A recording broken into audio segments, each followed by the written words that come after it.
we find this, and you worked in the church context and did some stuff in the church and outside the church at that time. But don't you find this is a common thing for leaders, a real challenge for leaders, no matter what the context is? Their jobs in stake, besides the family and the humility or the, humiliation that comes with it.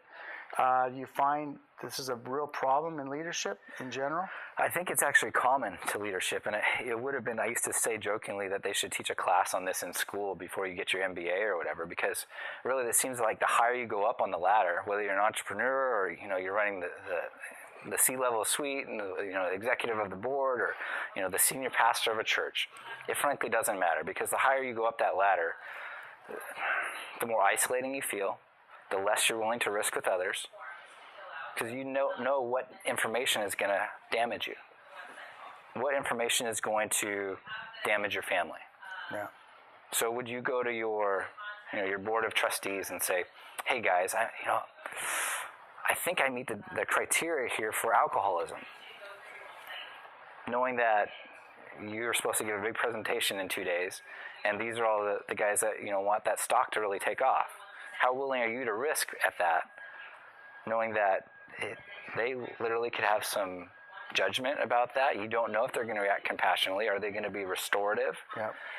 So the higher you go up, I think you just start putting on this armor. Instead of using your influence from that position to really lead others well to that place of wholeness or living wholehearted, you actually teach them how to act more and more, and you reinforce it with that culture.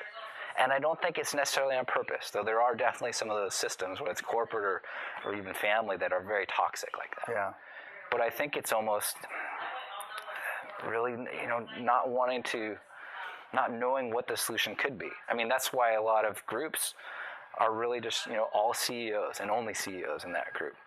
So once you hit this level of leadership, groups based off of affinity really take off. And that's what I found for me was, really healing through the context of a group had to occur where I could look to my right and my left with other guys who were in my similar life place, because then it felt safe. There wasn't this perception of you have power over me or I have power over you. So then I'm less likely about your judgment. And there's more of that acceptance. I get hope actually from seeing that you've sat in my chair. Talk about this idea